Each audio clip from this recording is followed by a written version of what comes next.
नमस्कार बच्चों, स्वागत है आपका पीडब्ल्यू के खूबसूरत से प्लेटफॉर्म पर। उड़ान फास्ट ट्रैक का आज आगाज करने जा रहे हैं हम, और इसी के साथ आपकी जो प्रिपरेशन है इससे हम लगाएंगे चार चांद उड़ान फास्ट ट्रैक के साथ में। अब बात करें आज के टॉपिक की, हम स्टार्ट करने वाले हैं मनुष्य में पाचन। और मनुष्य में पाचन के अंदर हम पढ़ने वाले हैं दो छोटे से लेकिन बहुत ही ज्यादा महत्वपूर्ण सब्जेक्ट्स या फिर टॉपिक्स। पहला तो हमारे पास में आता है क्या, आहार नाल, एलिमेंट्री केनाल के बारे में। और दूसरी अगर हम बात करें तो हम पढ़ने वाले हैं पाचन ग्रंथि और पाचन ग्रंथि से निकलने वाले एंजाइम्स के बारे में। ठीक है, लेकिन इन दोनों टॉपिक्स को पढ़ने के बाद में हम देखेंगे कि आखिर पुराने वर्षों में, जो पिछले कुछ सालों में, इन दो टॉपिक से किस तरह के सवाल पूछे गए हैं, किस तरह के सवाल आए हैं, किस तरह के ऑब्जेक्टिव आए हैं और किस तरह के सब्जेक्टिव क्वेश्चंस पूछे गए हैं। ठीक है, लेकिन हमारा लेक्चर स्टार्ट करने से पहले मैं बता दूं कुछ महत्वपूर्ण सी बातें आपके लिए कि इस पूरे बैच का नाम फास्ट ट्रैक जरूर है, लेकिन इसके नाम पर नहीं जाना है। हम सारी चीजें एकदम सिस्टमेटिकली तरीके से स्मूथली पढ़ेंगे, हर एक छोटी सी चीज को हम कंप्लीट करेंगे और ये एश्योरिटी करेंगे कि भाई हमारे बोर्ड में मैक्सिमम टू मैक्सिमम मार्क्स आए, 100 के 100 मार्क्स हमारे आए बायोलॉजी से संबंधित। इसके अलावा दूसरी चीज, आपको बिल्कुल भी समय खराब नहीं करना है नोट्स मेकिंग में या भी कुछ चीजों को लिखने के लिए, क्योंकि आपको खुद पता है अब ज्यादा समय बचा नहीं है, बहुत कम लिमिटेड टाइम बचा है। इस कम समय में आपको समय को बहुत अच्छे से यूटिलाइज करना है। नोट्स सारे लिखे हुए आपको मिलेंगे तो उन्हें ही संभाल करके एग्जाम तक के लिए रखना है। इसके अलावा अगली अगर हम बात करें कि भाई जो ऑब्जेक्टिव क्वेश्चन है, ऑब्जेक्टिव क्वेश्चन भी आपके साथ साथ में कंप्लीट होंगे। डीपीपी मिलेगी, लेकिन डीपीपी को सॉल्व करने का एक तरीका है, हाथ रखा सवाल के ऊपर और सवाल को पढ़ा, अगर उसका आंसर बन गया तो वो आंसर आपको एग्जाम में भी बनेगा। लेकिन यदि कोई सा क्वेश्चन ऐसा है जिसका आंसर आपको नहीं आया है तो उसे अपनी स्पेशल सी कॉपी में क्या करना है, नोट डाउन करना है, ताकि एग्जाम के पहले उसे एक आध बार क्या कर लो, आप देख सको। ठीक है, अगली बात अगर हम बात करें तो भाई पीवाईक्यू की अगर हम देख रहे हैं, पीवाईक्यू सारे हमारे एग्जाम्स के जितने भी पिछले कुछ सालों में पूछे गए हैं वो सारे कंप्लीट होंगे और बहुत अच्छे से हम कंप्लीट करेंगे। अगली चीज अगर हम देखें कि भाई कम दिन है हमारे पास में, लेकिन हमारे जो मार्क्स हैं इस पूरे बैच के साथ में 100% आएंगे। सारा की सारा जो कंटेंट हम पढ़ेंगे वो ना तो इतना ज्यादा होगा कि हमारे बोर्ड एग्जाम से ही बाहर का हो जाए, ना तो इतना कम होगा कि भाई हमारे बोर्ड्स के क्वेश्चंस छूट जाए। एकदम सिस्टमेटिकली तरीके से पूरा आपकी एनसीईआरटी का बहुत सिस्टमेटिकली आपका कंटेंट हमने क्या किया है, रेडी किया है। ठीक है, तो स्टार्ट करते हैं हमारा आज का लेक्चर उड़ान फास्ट ट्रैक के साथ में, जो कि आपकी प्रिपरेशन को लेकर के आएगा एक सही ट्रैक के ऊपर। ठीक है बेटा, चलो स्टार्ट करते हैं हमारा चैप्टर, हमारा जो लेक्चर। इसमें सबसे पहला हमारे पास में एक नाम आता है बेटा, क्या, पाचन तंत्र। पाचन तंत्र की अगर हम बात करें, या फिर इसी पाचन तंत्र के लिए एक छोटा सा नाम यूज किया जाता है, क्या, आहार नाल। आहार नाल या फिर हम बात करते हैं क्या, एलिमेंट्री केनाल। ठीक है, आहार नाल या फिर एलिमेंट्री केनाल, ये होती क्या है, तो हमारे अंदर, मनुष्यों के अंदर एक पाचन तंत्र होता है। पाचन तंत्र किस लिए, हम जो भी भोजन खा रहे हैं इस भोजन को हमें डाइजेस्ट करना है, पचाना है, और उसके अंदर की जो अच्छी चीजें उन्हें हमें क्या करना है, अवशोषित करना है, और जो काम की चीजें नहीं है उन्हें शरीर से क्या करना है, बाहर करना है। तो पूरा एक नलिकाकार संरचना एक बनाई गई है, जो कि स्टार्ट होती है कहां से, मुख गुहा से। स्टार्ट हुई है कहां से, मुख गुहा से, और ये पहुंच रही है कहां पर, तो ये लार्ज इंटेस्टाइन तक। मुख गुहा से स्टार्ट हुआ है और ये पहुंच रहा है कहाँ, लार्ज इंटेस्टाइन, या फिर हम कहें कि बड़ी आंत तक पहुंचा है। और बड़ी आंत का जो एक छोटा सा एक एरिया होता है जिसका नाम होता है बेटा क्या, गुदा, या फिर इसी को हम बोल देते हैं क्या, एनस। तो मुख गुहा से गुदा तक का जो पूरा नलिकाकार संरचना होती है, तक नलिकाकार जो संरचना है, इसी को हम नाम दे रहे हैं क्या, आहार नाल, या फिर इसी का नाम बेटा होता है क्या, एलिमेंट्री केनाल। ठीक है, और यही हमारे किस नाम से जाने जाती है, पाचन तंत्र के नाम से जाने जाती है। लेकिन इस पूरे रास्ते में मुख गुहा से लेकर के जो गुदा तक का एरिया है वहां तक कुछ अंग आते हैं जिन्हें हम नाम देते हैं क्या, पाचन अंग। इन अंगों का नाम होता है क्या, पाचन अंग। दूसरी अगर हम बात करें कि यहीं पर उपस्थित होती हैं कुछ ग्रंथियां, क्या उपस्थित होती है, कुछ ग्रंथियां जिन्हें कि हम नाम दे देते हैं क्या, तो पाचन ग्रंथियां इनका नाम होता है। तो पूरा पाचन तंत्र दो चीजों से मिलकर के बना हुआ होता है। इसमें उपस्थित होते हैं कुछ पाचन अंग और उन्हीं के साथ में उपस्थित होती है पाचन ग्रंथियां। ठीक है, पाचन अंग की अगर हम बात करें पूरे पाचन तंत्र के अंदर इनका काम क्या होता है, पाचन अंग हम किन्हें कहेंगे, तो भाई पाचन अंग का मतलब ये कि जो भोजन का क्या करे, पाचन करे, भोजन का पाचन करे, इसके साथ में उसका क्या करे, अवशोषण करे। ये नहीं कि बस डाइजेस्ट कर दिया, नहीं नहीं नहीं भाई, पाचन करे या फिर क्या करे, अवशोषण करे, और उसके साथ में उसका अस्थाई रूप से क्या करे, संग्रहण करे। अस्थाई रूप से यदि संग्रहण कर रहा है तो उस अंग को हम नाम दे देते हैं बेटा क्या, पाचन अंग।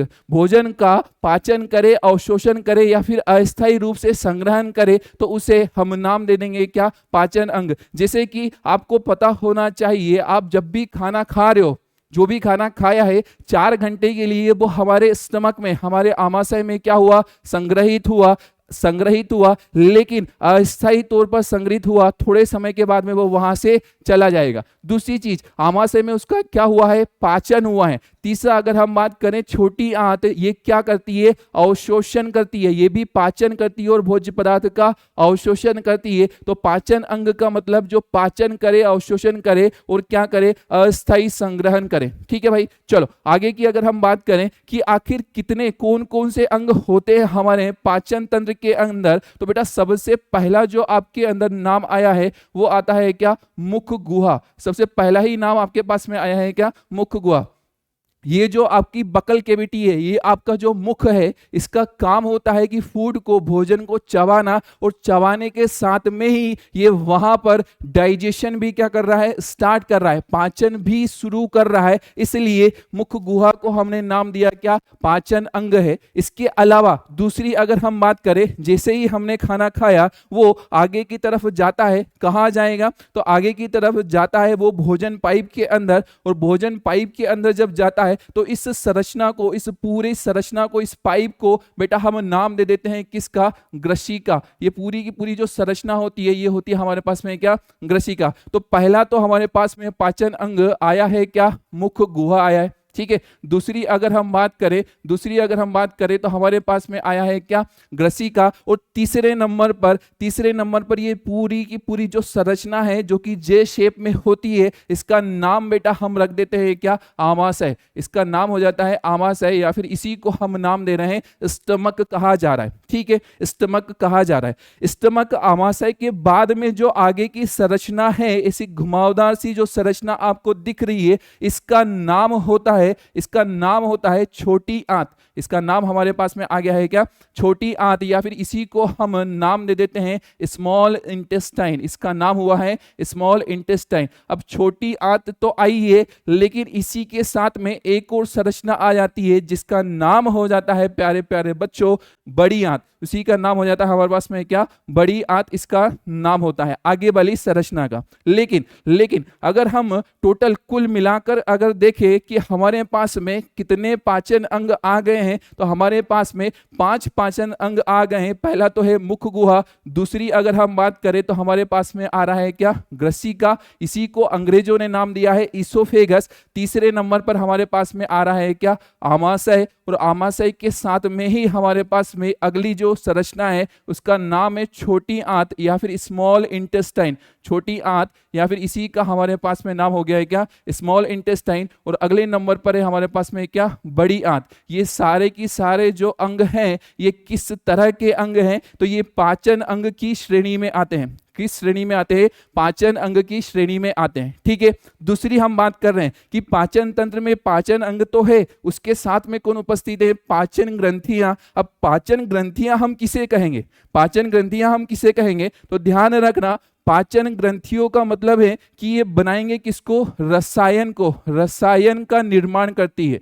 किसका निर्माण करती है, रसायन का निर्माण। और उस रसायन को हम नाम दे देते हैं क्या, एंजाइम, या फिर उसी का नाम होता है क्या, जैव उत्प्रेरक। उत्प्रेरक, उसी का नाम हो जाता है क्या, जैव उत्प्रेरक या फिर एंजाइम कहा जाता है। क्या करता है ये रसायन, तो ये रसायन का काम है कि जो आपने भोज्य पदार्थ खा लिया, जो फूड आपने खा लिया, उसे क्या करे, बोले छोटे छोटे से टुकड़ों में तोड़े, छोटे छोटे से पदार्थों में क्या करे, तोड़े, ताकि उसे क्या किया जा सके, अवशोषित किया जा सके। तो इस पूरे मुख गुहा से लेकर गुदा तक की जितनी भी ग्रंथियां हैं, जितनी भी ग्रंथियां हैं जो कि रसायन बना रही है, कौन से रसायन, तो पाचन में सहायक, कौन से रसायन, पाचन में सहायक रसायन का निर्माण अगर करे तो उन्हें, उन अंगों को, उन ग्रंथियों को हम नाम दे देते हैं पाचन ग्रंथियां, उनका नाम हो जाता है पाचन ग्रंथियां। तो ये इनका जो रसायन है ये करता है काम क्या, बोले पाचन में सहायक होता है।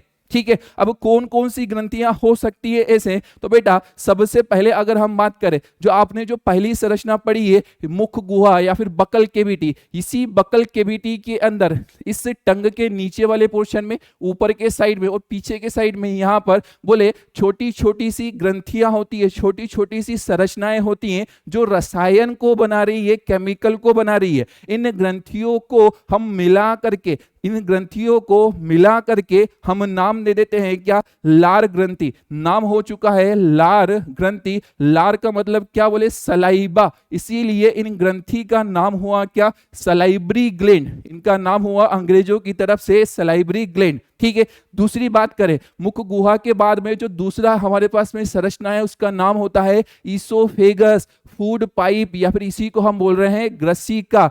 ग्रसिका में कोई भी पाचन ग्रंथि उपस्थित नहीं होती है। तीसरी अगर हम बात करें, हमें एक संरचना मिली, उसका नाम होता है क्या, आमाशय। अभी हमने देखा था इस डायग्राम के अंदर तीसरी संरचना हमारे पास में आई है क्या, आमाशय। और आमाशय के अंदर बेटा होता क्या है कि कुछ स्पेशल सी, कुछ विशिष्ट प्रकार की कोशिकाएं होती हैं, उन्हीं कोशिकाओं से मिलकर के एक ग्रंथि बनती है जिसका नाम होता है जठर ग्रंथि। नाम हुआ है क्या, जठर ग्रंथि। ठीक है, तो हमारे पास में जो पहली पाचन ग्रंथि है वो तो आ गई है, कौन सी, लार। दूसरी अगर हम बात करें तो हमारे पास में आया है कौन, बोले नाम आया है जठर ग्रंथि का। पूछा जा सकता है जठर ग्रंथि कहाँ उपस्थित होती है, आमाशय के अंदर उपस्थित होती है। ठीक है बेटा, तीसरे नंबर पर अगर हम बात करें तो हमारी जो छोटी आंत है उसी के पास में उपस्थित होती है एक पाचन ग्रंथि जिसका नाम होता है क्या, अग्नाशय। इसका नाम होता है अग्नाशय। तो अग्नाशय भी भाई कौन सी ग्रंथि है, बोले पाचन ग्रंथि में आती है। ठीक है, इसके अलावा बहुत फेमस नाम है, सुना हुआ है, लीवर या फिर यकृत। यकृत भी कुछ ऐसे रसायन बनाता है जो कि पाचन में सहायता करता है, ऐसे रसायन बनाता है जो पाचन में सहायता करते हैं। इसलिए इस यकृत को हम नाम दे रहे हैं क्या, पाचन ग्रंथि में सम्मिलित कर रहे हैं। किसके अंदर, पाचन ग्रंथि के अंदर। ठीक है बेटा, चलो आगे की अगर हम बात करें, हमने एक नाम सुना अभी, छोटी आंत। छोटी आंत की दीवारों के अंदर की कुछ कोशिकाएं भी कुछ विशिष्ट प्रकार के केमिकल, विशिष्ट प्रकार का रस, लिक्विड बनाती है। इसलिए उन कोशिकाओं को मिला करके हम नाम दे रहे हैं आंत्र ग्रंथि। उसका नाम हुआ क्या, आंत्र ग्रंथि। किसके अंदर उपस्थित है, छोटी आंत के अंदर। ये ध्यान रखना कि भाई छोटी आंत के अंदर भी कुछ कोशिकाएं उपस्थित है जो कि किसका नाम, किसका निर्माण कर रही है, तो बोले ये ग्रंथि का निर्माण कर रही है, इसलिए हमने इसे नाम दे दिया है क्या, आंत्र ग्रंथि। अब आपसे बहुत सारे सवाल पूछे जा सकते हैं, आपको ऑप्शन दे दिया गया, आपसे पूछा गया कि कौन से अंग में ग्रंथि उपस्थित नहीं होती, पाचन तंत्र के किस अंग में ग्रंथि उपस्थित नहीं होती। तो अभी मैंने बताया कि भाई ग्रसिका में कोई भी ग्रंथि उपस्थित नहीं है। इसके अलावा जो बड़ी आंत होती है इसमें भी कोई ग्रंथि उपस्थित नहीं होती है। लेकिन मुख गुहा में बहुत सी ग्रंथियां उपस्थित है, 3 तरह की उपस्थित है। इसके साथ में जठर ग्रंथि आमाशय में उपस्थित है, और अग्नाशय की हम बात करें तो ये किसके पास में है, छोटी आंत। और यकृत भी कौन सी ग्रंथि होती है, पाचन ग्रंथि के अंदर सम्मिलित की जाती है। ठीक है बेटा, चलो आगे की तरफ बढ़े। हमारे आगे की तरफ अगर हम बढ़े तो ध्यान रखना कि एक नाम मैंने यहाँ पे आपको बताया, कौन सा वाला, बोले आपने एक नाम बताया यहाँ पर, नाम था जैव उत्प्रेरक। नाम था क्या, जैव उत्प्रेरक, या फिर उसी को मैंने कहा था क्या, एंजाइम। इसी को मैंने नाम दिया था क्या बेटा, एंजाइम। तो जैव उत्प्रेरक या फिर एंजाइम क्या होते हैं, जैव उत्प्रेरक या फिर एंजाइम क्या होते हैं, इनकी छोटी सी एक डेफिनेशन।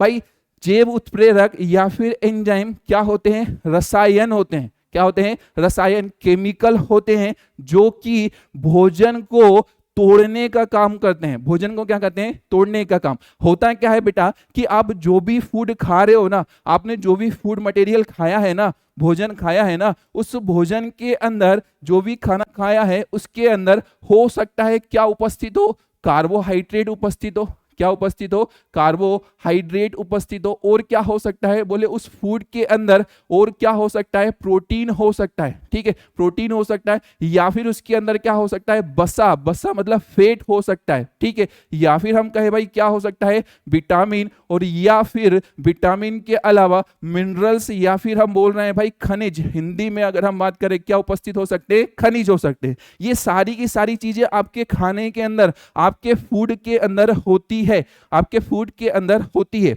लेकिन कार्बोहाइड्रेट की बात करें तो कार्बोहाइड्रेट बहुत सारे छोटे छोटे से अणुओं से मिलकर की बनी हुई संरचना है। जैसे आप जब अपने आसपास देखेंगे तो दीवार है, लेकिन वो दीवार किससे बनी है, ब्रिक्स से, ईंट से बनी हुई है। ठीक इसी तरह से कुछ अलग अलग कार्बोहाइड्रेट होते हैं, कुछ अलग अलग कार्बोहाइड्रेट होते हैं। जैसे कि मैं एक नाम रख दूं यहाँ पर, एक नाम रख दूं मैं यहाँ पर, ग्लूकोज। नाम सुना है आपने, ठीक है, क्या नाम है, ग्लूकोज। ये भी क्या है, एक तरह का कार्बोहाइड्रेट है। मैं यहाँ पर नाम एक लिख दूं क्या, सुक्रोज, सुक्रोज नाम लिखूं, बोले ये भी क्या है, एक तरह का कार्बोहाइड्रेट है, गन्ने के अंदर ये उपस्थित होता है। ठीक है, एक और नाम रखा मैंने, क्या बोले, स्टार्च रख दिया। ठीक है, ये भी किसके अंदर उपस्थित है, ये भी किसके श्रेणी में आता है, तो ये भी कार्बोहाइड्रेट की श्रेणी में आता है। ठीक है, सारे की सारे कार्बोहाइड्रेट हैं, सारे की सारे कार्बोहाइड्रेट हैं, और ये छोटे छोटे से अणुओं से मिलकर के बने हुए होते हैं, छोटे छोटे से अणुओं से मिलकर के बने हुए होते हैं। जैसे मैंने कहा भाई एक ग्लूकोज है, ये दूसरे ग्लूकोज से अगर जुड़ा, एक ग्लूकोज दूसरे से जुड़ा, दूसरा वाला किससे जुड़ गया, तीसरे वाले से अगर जुड़ गया, तो इस तरह से एक बड़ी सी संरचना बन गई। इसी बड़ी सी संरचना को बेटा हमने नाम दिया है क्या, कार्बोहाइड्रेट नाम दिया है। इसी को हमने नाम दिया है क्या, कार्बोहाइड्रेट दिया है। ठीक है, ठीक इसी तरह से प्रोटीन भी किससे बना हुआ होता है, तो प्रोटीन बना हुआ होता है बेटा अमीनो एसिड से। प्रोटीन बना हुआ होता है किससे, अमीनो एसिड से बना हुआ होता है। मतलब बहुत सारे अमीनो एसिड आपस में जब जुड़ते हुए जाएंगे, एक अमीनो एसिड दूसरे अमीनो एसिड से जुड़ा, ठीक है, दूसरा वाला तीसरे वाले से जुड़ गया, इस तरह बहुत सारे अमीनो एसिड जब आपस में जुड़ते हुए गए तो उन्हें हमने नाम दे दिया क्या, प्रोटीन नाम दिया। क्या नाम दिया है, प्रोटीन। ठीक है, अब बात यह है कि आपने जो भी चीज खाई है ना, उसमें क्या है, कार्बोहाइड्रेट है, प्रोटीन है, बसा है, विटामिन है, या फिर खनिज है। वो कार्बोहाइड्रेट मतलब ये बहुत सारे अलग अलग मॉलिक्यूल से मिलकर के बना है, इसीलिए ये सारे के सारे क्या होते हैं, ये जटिल अणु होते हैं। ये किस श्रेणी में आते हैं बेटा, जटिल अणु की श्रेणी में आते हैं। ठीक है, इन्हें हमने नाम दिया है क्या, जटिल अणु दिया है। और इन्हीं जटिल अणु से हमें निर्माण करना है किसका, सरल अणु का। किसका निर्माण करना है, सरल अणु का, ताकि हमारा शरीर उसे क्या कर ले, अवशोषित कर ले। ये बहुत सारे ग्लूकोज जब आपस में जुड़े हैं तो इसे हमारा शरीर अवशोषित नहीं कर सकता। शरीर तब अवशोषित करेगा जब हर एक अणु, हर एक पार्टिकल क्या हो जाए, अलग अलग हो जाए, तब उसे क्या करे, अवशोषित करेगा। तो उसे उस जटिल अणु को तोड़ने का जो काम करता है उसी को हम नाम दे देते हैं क्या, जैव उत्प्रेरक नाम दे देते हैं। क्या नाम दिया, जैव उत्प्रेरक। तो इनका काम है कि भाई जटिल अणु को किसमें बदल रहे हैं, जटिल अणु को सरल अणु में बदल रहे हैं। सरल अणु में क्यों बदल रहे हैं, ताकि इसका क्या हो सके, अवशोषण हो सके, ताकि इसका क्या हो सके, अवशोषण हो सके। तो उन केमिकल को, उन रसायनों को जो कि भोजन के इन जटिल अणुओं को सरल अणु में तोड़ दे,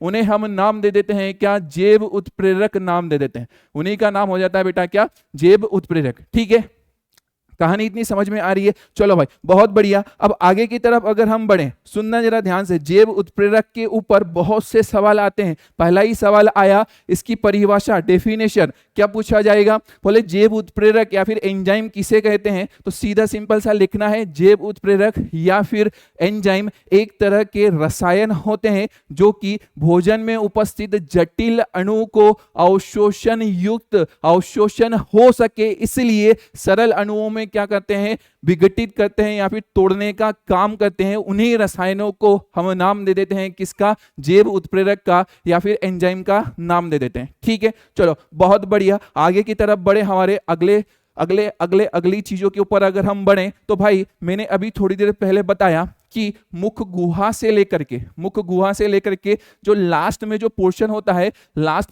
होता है बड़ी आंत का, जिसका नाम होता है हमारे पास में क्या, गुदा। ठीक है, तो मुख गुहा से लेकर के जो गुदा तक का जो हिस्सा होता है उस पूरे हिस्से को हम नाम दे देते हैं किसका, बोले उस पूरे हिस्से का नाम हो जाता है बेटा क्या, उस पूरे हिस्से का नाम होता है आहार नाल या फिर उसी को हम नाम दे रहे हैं एलिमेंट्री केनाल। अंग्रेजों के हिसाब से हमने उसको नाम दिया है क्या, एलिमेंट्री केनाल, और हिंदी में हमने नाम दिया उसे आहार नाल या फिर हम बोल रहे हैं क्या, बोले पाचन तंत्र बोल रहे हैं। ठीक है, तो ये हमारे पास में पूरा डायग्राम है किसका, पाचन तंत्र का। ठीक है, बहुत इजी सा है। हमने कहा कि ये कहां से स्टार्ट हुआ है, मुख गुहा से हुआ है। कहां से स्टार्ट हुआ है, मुख गुहा से। अब सुनना बेटा जरा ध्यान से, मुख गुहा के अंदर मैंने अभी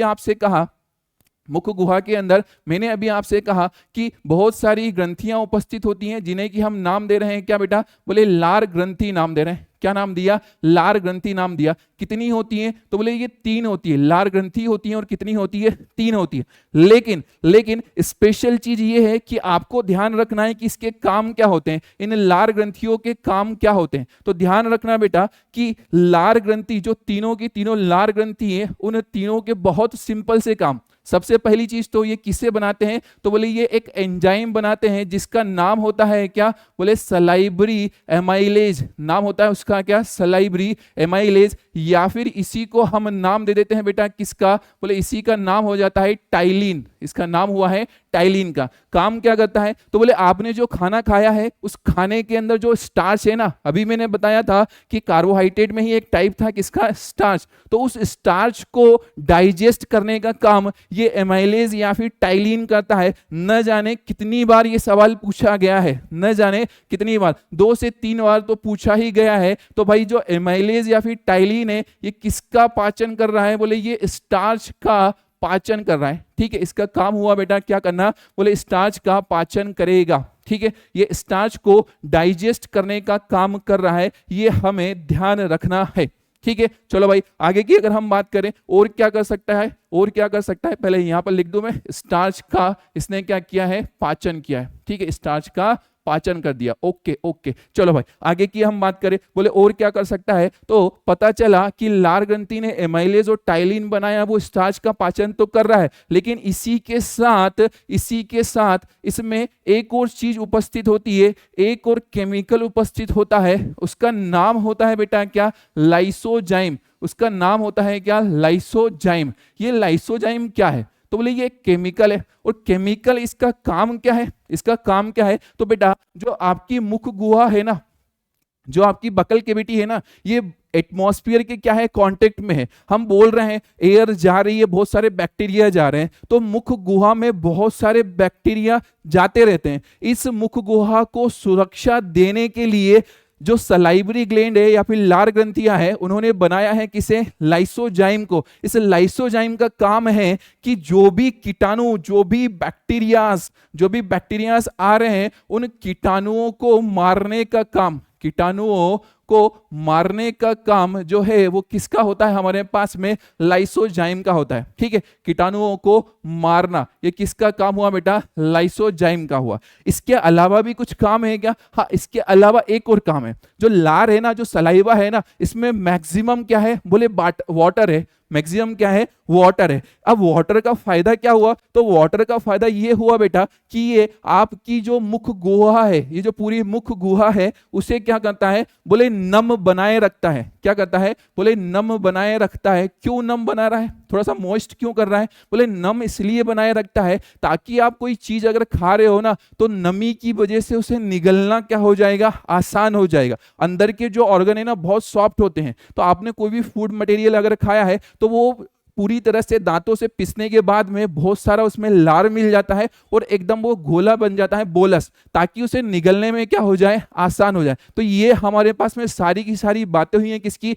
मुख गुहा की बातें हुई है। ठीक है, मुख गुहा की कितनी ग्रंथियां थी यहाँ पे, 3। आपसे ज्यादा इन ग्लैंड्स का नाम आपके एग्जाम में पूछा नहीं जाएगा, कभी नहीं पूछा गया है। ठीक है, दूसरी चीज अगर मैं बात करूं, मुख गुहा के बाद में जो भोजन है वो जाता है बेटा कहां पर, इधर एक पाइप होता है जिसका नाम होता है ग्रशिका, या फिर इसी को बोले अंग्रेजों ने नाम दे दिया है क्या, ईसोफेगस, या फिर इसी को बेटा हम बोल देते हैं क्या, फूड पाइप। और ध्यान रखना, मैंने बोला है कि भाई फूड पाइप के अंदर कोई भी ग्रंथि नहीं होती है, लेकिन एक स्पेशल सी चीज है, आपने जब खाना खाया, चबाया, पूरा की पूरा एक बोलस बना, एक छोटा सा कोर, एक बाइट बना, उसको आपने जब निगला तो वो गया कहां, ईसोफेगस के अंदर। ईसोफेगस यहां से स्टार्ट हुई है और जा रही है यहां तक। अब इतनी लंबी दूरी तक भाई ये हमारे वाले पाइप जैसा नहीं होता, एकदम ऐसा पिचका हुआ सा होता है। तो आखिर वो जो गोला है, जो हमारा बाइट हमने लिया है, उसको नीचे धकेलने के लिए इस ईसोफेगस के अंदर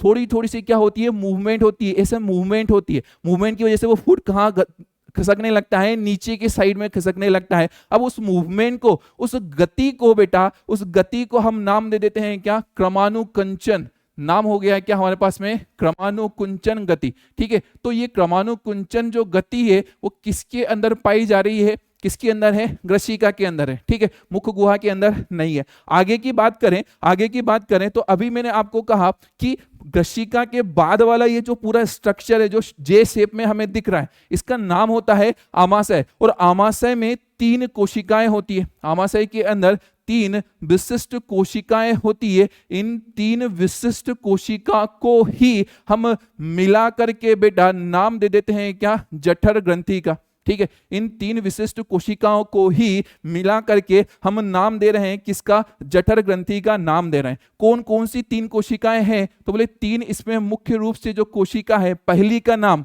चीफ सेल, पहली वाली का नाम क्या है, चीफ सेल, या फिर उसी को हम बोल रहे हैं क्या, मुख्य कोशिका। ठीक है, दूसरी वाली का नाम क्या हुआ, बोले दूसरे वाले का हमारे पास में नाम हुआ है ऑक्जेंटिक सेल। दूसरे वाले का हमारे पास में नाम है ऑक्जेंटिक सेल। और ऑक्जेंटिक सेल के बाद में जो तीसरी कोशिका आई है हमारे पास में, उसका नाम हुआ है बेटा क्या, श्लेष्मा कोशिका। उसका नाम हुआ है क्या, श्लेष्मा कोशिका उसका नाम हुआ है। अब नाम तो हो गए, लेकिन इनके काम क्या होते हैं, सुनना जरा ध्यान से, बड़ी ही इंटरेस्टिंग चीज है। आमाशय में 3 विशिष्ट कोशिकाएं, 3 विशिष्ट कोशिकाओं के नाम हमने देखे। एक का नाम था मुख्य कोशिका, एक का नाम था हमारे पास में ऑक्जेंटिक, और एक का नाम था क्या, श्लेष्मा कोशिका।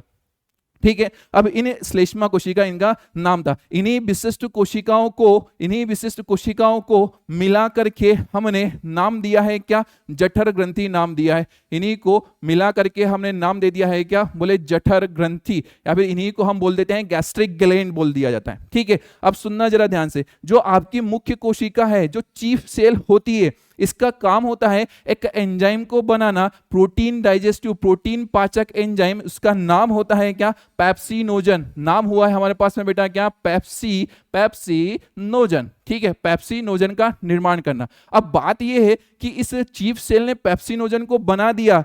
क्यों बना दिया, बोले प्रोटीन का डाइजेस्ट करना था। किसका, प्रोटीन का डाइजेस्ट करना था, इसलिए बना दिया है किसे, पेप्सिनोजन को। लेकिन ये जो पेप्सिनोजन है ना बेटा, वो किस फॉर्म में है, बोले अभी काम करने के मूड में नहीं है, उसको काम करने की इच्छा नहीं है, हम बोल देते हैं वो निष्क्रिय अवस्था में। अब इसे भाई सक्रिय तो करना पड़ेगा, काम करने के मूड में नहीं है, उसका मूड बनाना पड़ेगा, इसलिए हमने उसे जरा ट्रीटमेंट दिया। ऑक्जेंटिक सेल ने उसे ट्रीटमेंट दिया। ऑक्जेंटिक सेल ने बना दिया किसे, बोले HCl को बना दिया। HCl क्या, बोले हाइड्रोक्लोरिक एसिड, बहुत ही पावरफुल एसिड, नाम है हाइड्रोक्लोरिक एसिड। अब बात यह है कि भाई HCl बनाया ऑक्जेंटिक सेल ने पेप्सिनोजन को ट्रीटमेंट देने के लिए, लेकिन इस HCl से इस आमाशय की जो अंदर की दीवारें हैं उन्हें नुकसान हो सकता है। भाई आपके ऊपर भी अगर एसिड डल जाएगा, अगर स्किन जलने लगेगी, तो अंदर की चीजें तो बहुत ज्यादा सॉफ्ट होती है।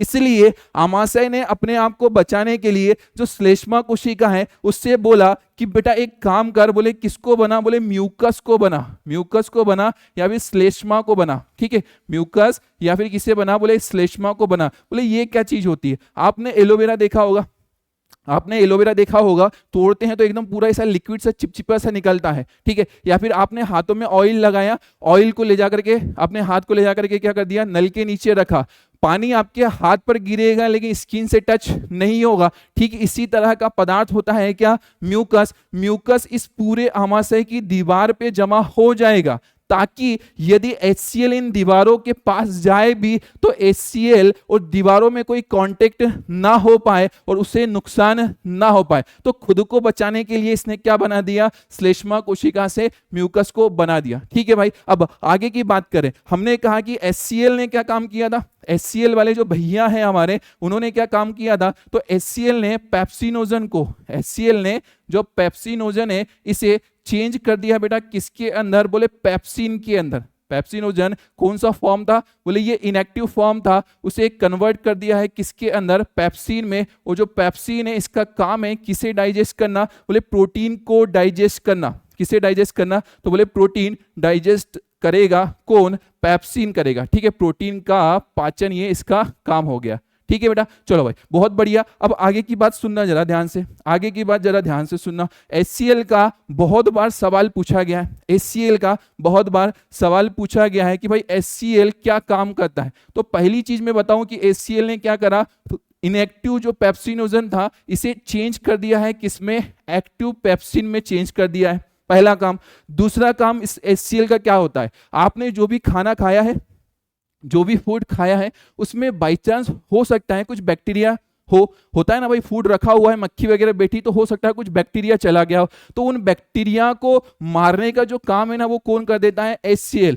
कौन कर देता है, HCl। कुछ बैक्टीरियाज को तो लाइसोजाइम ने किल कर दिया, लेकिन अगर कोई बच गया, कोई स्ट्रॉन्ग था बच गया, तो उसे कौन मारेगा, HCl मारेगा। ठीक है, इतनी कहानी समझ में आ रही है। तो जठर ग्रंथि के ये 3 हार्मोन्स हो गए, ये 3 केमिकल हो गए जिनका अलग अलग काम हो गया। लेकिन हमारे पास में इस शरीर की, जो हमारे शरीर है, इसकी सबसे बड़ी ग्रंथि की बारी आती है, नाम होता है बेटा उसका क्या, यकृत। उसका नाम होता है क्या, यकृत। ठीक है, अब यकृत भैया की जब बारी आई है तो सुनना जरा ध्यान से। यकृत का काम है कि भाई बहुत सारे काम होते हैं इसके, बहुत सारे। जब आगे पढ़ोगे 11-12 में तो 15 से 20 इसके काम आएंगे, लेकिन हमारे लिए क्या क्या जरूरी है हम वो देखते हैं। सुनना जरा, यकृत की अगर हम बात करें तो यकृत कुछ केमिकल बनाता है, रसायन बनाता है, जिसे हम बोलते हैं एंजाइम। तो ये किसका नाम, किसका सिक्रीशन करता है, किसको बनाता है, ये पित्त रस का निर्माण करता है। किसका निर्माण करेगा, पित्त रस का निर्माण करता है। ठीक है, अब पित्त रस के अंदर बेटा क्या होता है, बोले 2 अलग अलग पिगमेंट होते हैं, एक का नाम होता है बिलिरुबिन और एक का नाम होता है बिलिवर्डिन। आपको इसका नाम ध्यान नहीं रखना, बिलिरुबिन और बिलिवर्डिन, लेकिन हाँ पित्त रस का काम ध्यान रखना कि इसका काम क्या होता है। तो सबसे पहला इसका जो काम है, बोले वसा का इमल्सीकरण करना। वसा का इमल्सीकरण करना मतलब उसको पाचन करना, उसको डाइजेस्ट करना, इमल्सीकरण। ठीक है बेटा, इसके साथ में और क्या काम हो सकता है, सुनना जरा ध्यान से। बात ये कि भाई वसा का इमल्सीकरण कर रहा है कौन, पित्त रस कर रहा है। पित्त रस बना कहां पर है, यकृत में। यकृत यहां पर उपस्थित है और जो फूड है, जो वसा है, वो कहां है, बोले ये वाले पोर्शन में है। यहां पर छोटी आंत के अंदर है, आमाशय से होते हुए वो कहां पहुंचा है, छोटी आंत के अंदर पहुंचा है। तो यहां से पित्त रस को भेजना है कहां पर, छोटी आंत के पास में। इसलिए यकृत के पास में कुछ छोटी छोटी सी नलियां होती हैं, इन नलियों को बेटा हम नाम दे रहे हैं क्या, बोले ये यकृत वाहिनी है।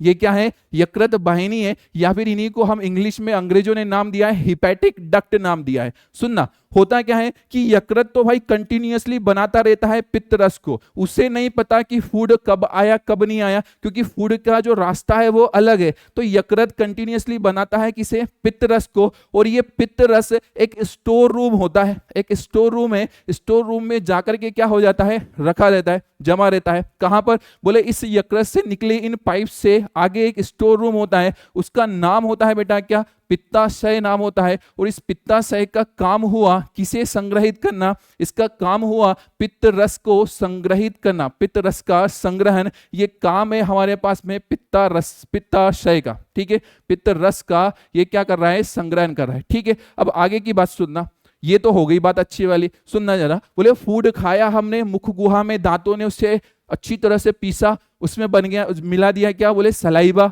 सलाइबा ने क्या करा बोले उसमें था सलाइवरी एमाइलेज, लार में था लार एमाइलेज या फिर टाइलिन, उसने उसे डाइजेस्ट किया और वही फूड को हमने निगला, वो गया है इसोफेगस से फूड पाइप से कहा आमाशय में, आमाशय में मुख्य कोशिका ऑक्जेंटिक ने ये सारी क्रिया की, उसके अंदर ये सारी चीजें डाल दिया। लेकिन बेटा हुआ क्या कि जब आमाशय में ये सारी चीजें आ गई ना, तो इस आमाशय का जो मीडियम है ना, आमाशय का जो पूरा एरिया है ना, वो कैसा हो गया है, अम्लीय हो गया है।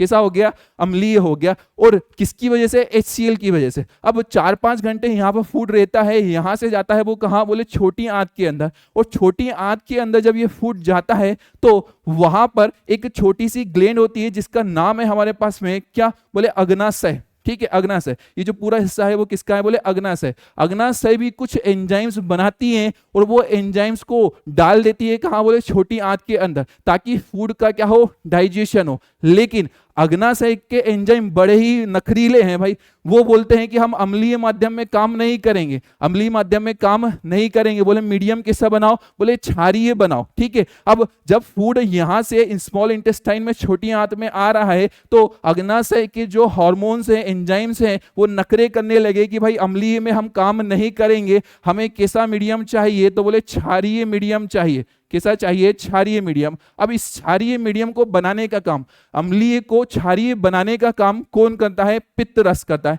ठीक है। तो ये क्या करता है बोले ये अम्लीय से क्या बना लेता है बोले क्षारीय माध्यम बनाता है। अम्लीय से किसका निर्माण कर देता है, ये क्षारीय माध्यम को बनाने का जो काम है वो किसने किया है, आपके पित्त रस ने किया है, ठीक है बेटा। इतनी कहानी समझ में आ रही है, चलो भाई बहुत बढ़िया। तो एक ग्रंथि ये हो गई, दूसरी तीसरी हमारे पास में ये ग्रंथि हो गई, बची है कितनी हमारी बोले 2 ग्रंथियां हमारी बची हैं। अब सुनना जरा ध्यान से, सुनना जरा ध्यान से। बोले हमारे पास में पहला तो नाम आया क्या बोले, पहला हमारे पास में नाम आया, कुछ अलग अलग नाम आए और अलग अलग नामों में पाचन ग्रंथियों में अलग अलग ग्रंथियां आ गई। लेकिन बात यह है कि अभी एक ग्रंथि की बारी रह गई है, कौन सी ग्रंथि, तो बोले हमारी है कौन सी वाली ग्रंथि, बोले नाम है उसका अग्नाशय। क्या नाम है उसका, अग्नाशय। सुनना बेटा ध्यान से, अग्नाशय के साथ में कंडीशन है कि भाई इसके जो एंजाइम है ना, इसके जो एंजाइम है वो कुछ स्पेशल से एंजाइम होते हैं। जैसे एक का नाम होता है क्या बोले ट्रिप्सिन, एक का नाम है क्या बोले ट्रिप्सिन नाम है, और एक का नाम होता है क्या बोले लाइपेज, एक का नाम होता है लाइपेज, और एक और आपका फेवरेट एक फेमस है, नाम है उसका क्या बोले इंसुलिन। इन तीन का निर्माण किया है किसने, अग्नाशय ने, ठीक है। इन तीन का निर्माण किया है किसने, अग्नाशय ने किया। ट्रिप्सिन, लाइपेज और इंसुलिन, इन तीनों का निर्माण कर रही है अग्नाशय। ट्रिप्सिन का काम होता है बोले प्रोटीन को डाइजेस्ट करना, ट्रिप्सिन का काम होता है किसे डाइजेस्ट करना, बोले प्रोटीन को डाइजेस्ट करना, ये काम है ट्रिप्सिन का। इसके अलावा यहां पर बसा का पाचन, यहां पर बसा का इमल्सीकरण हुआ था, इस बसा को भी डाइजेस्ट करने का काम होता है लाइपेज का। इसके साथ में जितना भी ग्लूकोज बॉडी में बन गया है, उस ग्लूकोज को जितनी जरूरत है, ग्लूकोज से क्या बना लेंगे, एनर्जी। लेकिन बाकी का ग्लूकोज ले जा करके हमारी बॉडी क्या कर देती है, स्टोर। ले जा करके क्या कर दिया, स्टोर, ग्लूकोज को स्टोर कर दिया। पर ग्लूकोज भाई होता है क्या, थोड़ा सा स्वीट सा होता है, ग्लूकोज थोड़ा सा क्या होता है, स्वीट सा होता है, तो उसे डायरेक्ट स्टोर नहीं किया जा सकता, उसे हम बदल देते हैं ग्लाइकोजन में, ठीक है। तो ग्लूकोज को ग्लाइकोजन में बदलने का काम किसके द्वारा किया जाता है, इंसुलिन के द्वारा किया जाता है, ठीक है बेटा। कहानी इतनी समझ में आ रही है, चलो भाई। तो बात करते हैं कि यहां से कुछ अलग अलग चीजें, अलग अलग हमारे सवाल निकल करके आते हैं। जैसे कि सबसे पहला आहार नल क्या होती है, तो मुंह से गुदा तक जो विस्तरित लंबी नलिका है उसी को हम नाम दे रहे हैं क्या, आहार नाल नाम दे रहे हैं। इसके अलावा पाचन अंग वे अंग होते हैं जो कि अस्थायी संग्रहण करते हैं, इसके साथ में पाचन और क्या करेंगे, अवशोषण करेंगे, ठीक है। ये 5 तरह के हमने पढ़े। पाचन ग्रंथियां क्या होती हैं, जो पाचन में सहायक किसका निर्माण करे, जैव उत्प्रेरक का। ये 5 अलग अलग ग्रंथियां हमने पढ़ी। पाचन ग्रंथियों के अंदर जो नाम आया जैव उत्प्रेरक, इसका मतलब क्या, तो बोले ये एक रसायन है और इस रसायन का काम है किसका, बोले जटिल भोज्य पदार्थ को किसमें, अवशोषण योग्य सरल पदार्थों में क्या कर देना, परिवर्तित कर देना, ये काम है जैव उत्प्रेरक का। अच्छी बात है। आगे की बात सुनो, लार ग्रंथि पड़ी 3 प्रकार की होती है। ठीक है, किसका निर्माण करती है? लार रस का निर्माण करती है। नाम याद रह जाए तो अच्छी बात है, नहीं तो भी कोई दिक्कत नहीं है, क्योंकि कभी भी सवाल इस पे आया नहीं है नाम पर। दूसरा, कार्य की बात करें तो हमने कहा भाई लार एमाइलेज होता है, सलाइब्री एमाइलेज होता है, इसी को हम टाइलिन बोलते हैं। और ये किसका पाचन करता है? स्टार्च का। ये न जाने कितनी बार पूछा गया है, ये न जाने कितनी बार पूछा गया है, इसलिए इसे ध्यान रखना है। ठीक है। दूसरा, लार में उपस्थित लाइसोजाइम ये क्या करता है? बोले कीटाणुओं को मारता है, ज्यादा पूछा नहीं गया है। और क्या करता है? बोले जल की मात्रा अधिक होती है, जिससे नमी बनी रहती है और भोजन को क्या करता है? बोले निगलने में सहायता करता है। ठीक है भाई, चलो अच्छी बात है। आगे, जठर ग्रंथि, मैंने कहा 3 विशिष्ट प्रकार की कोशिकाएं होती हैं और इन 3 विशिष्ट कोशिकाओं से ही मिलकर बनी होती है क्या? जठर ग्रंथि। और ये निर्माण करती है किसका? जठर रस का। कौन कौन सी कोशिकाएं? मुख्य कोशिका, ऑक्जेंटिक और श्लेष्मा कोशिका। पेप्सिन प्रोटीन डाइजेस्टिव एंजाइम है, प्रोटीन की कुछ मात्रा का क्या करता है? पाचन करता है। हाइड्रोक्लोरिक अम्ल आमाशय के माध्यम को क्या बनाता है? अम्लीय बनाता है। क्यों भैया? क्योंकि जठर रस में उपस्थित जो निष्क्रिय पेप्सिनोजन है, इसे किस में बदलना है? हमें सक्रिय पेप्सिन में बदलना है। और क्या? बोले श्लेष्मा क्या करती है? बोले आंतरिक स्तर की हाइड्रोक्लोरिक अम्ल से सुरक्षा करता है। ठीक है, वही सारी चीजें, उस एक पेज को समझ लिया तो सारे सवाल और सारी की सारे जो कॉन्सेप्ट है वो क्या होंगे? हमारे क्लियर होंगे। चलो भाई, आगे की बात करें। अग्नाशय हमने नाम सुना, किसका निर्माण किया है? ट्रिप्सिन का। अग्नाशय के बारे में बता दूं कि भाई ये दूसरी सबसे बड़ी ग्रंथि है। सबसे बड़ी ग्रंथि कौन सी होती है? यकृत होती है। दूसरी सबसे बड़ी ग्रंथि कौन सी है? अग्नाशय होती है। और इसका जो रस है उसका नाम हुआ क्या? अग्नाशयी रस। ठीक है बेटा।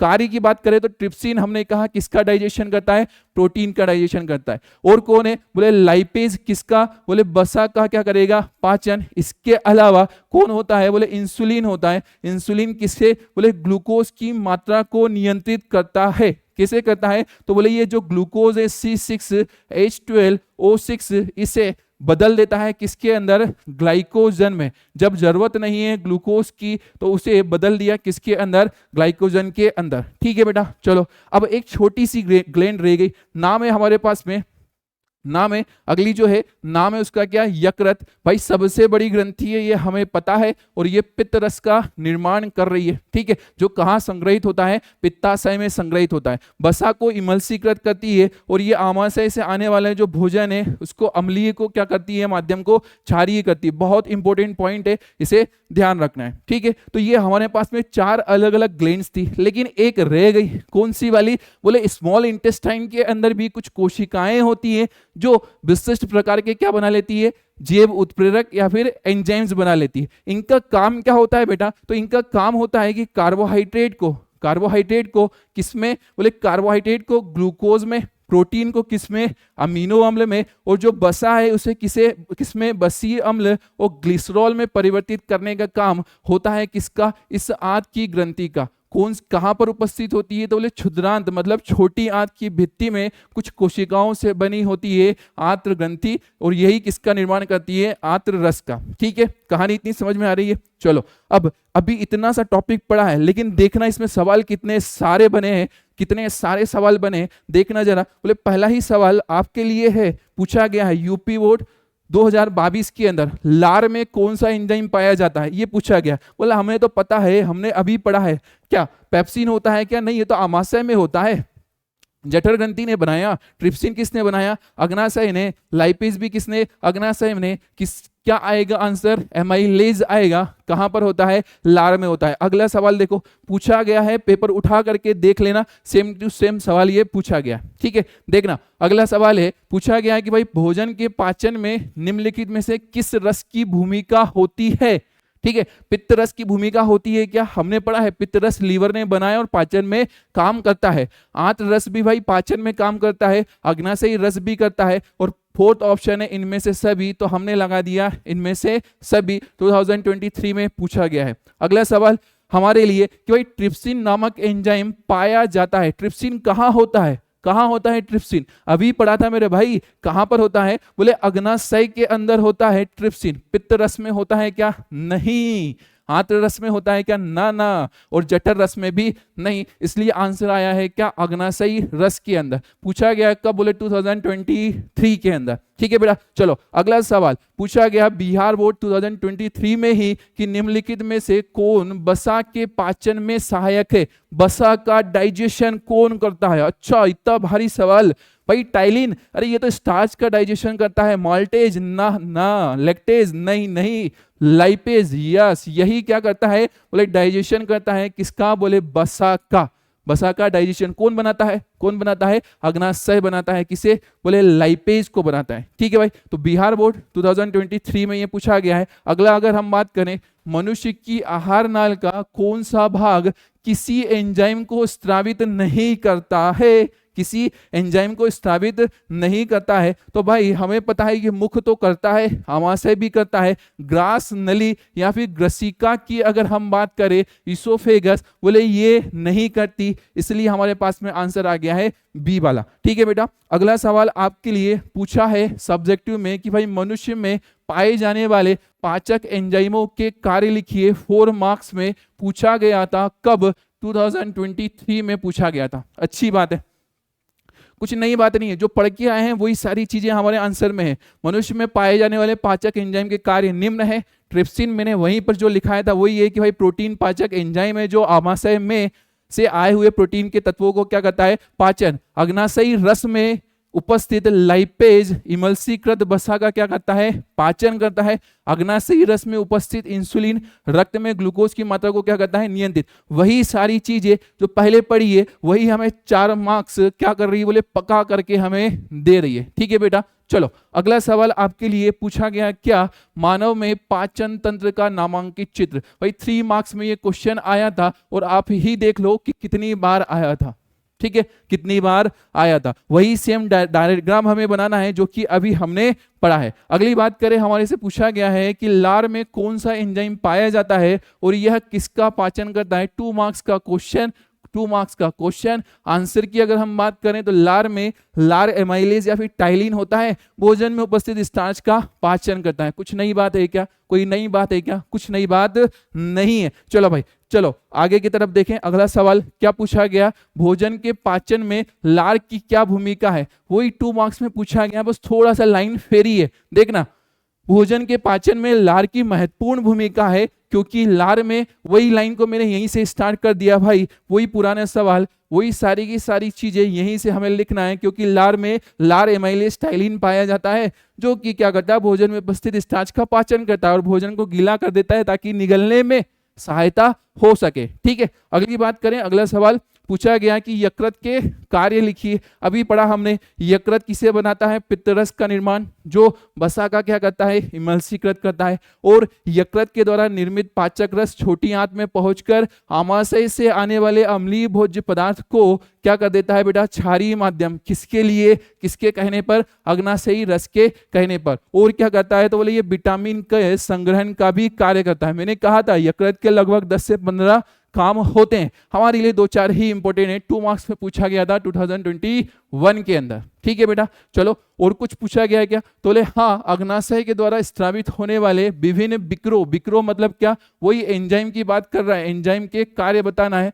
वही सेम सारी चीजें हमें लिख करके आना है कि ट्रिप्सिन प्रोटीन पाचन, लाइपेज इमल्सीकृत वसा का पाचन और इंसुलिन ग्लूकोज की मात्रा का क्या करता है? नियंत्रण करता है। ठीक है, अगला सवाल कुछ है क्या भाई? कुछ भी नहीं है, सारे क्या हो गए? खत्म। एक छोटा सा टॉपिक उठाया था हमने और उस टॉपिक के अंदर इतने सारे हमारे सवाल आए थे। समय बहुत कम, लेकिन उड़ान फास्ट ट्रैक जो है हम सिस्टमेटिकली हर चीज को पढ़ेंगे, हर एक सवाल करेंगे, कुछ जल्दी में नहीं पढ़ेंगे। हो सकता है कि कुछ बच्चों ने पहले से कुछ पढ़ रखा हो, स्पीड को बढ़ाएंगे और वो देखेंगे, लेकिन जिन्होंने नहीं पढ़ा उनके लिए सिस्टमेटिकली वो चलता हुआ रहेगा। तो ये सभी के लिए एक जैसा इक्वल क्या होगा? बनेगा। कंटेंट में एक जरा सा भी कोई फर्क नहीं आएगा, एकदम सुपर से ऊपर वाली सारी की सारी चीजें बहुत अच्छे से हम पढ़ेंगे। ठीक है, तो इतना ही आज के लेक्चर में। Thank you very very much.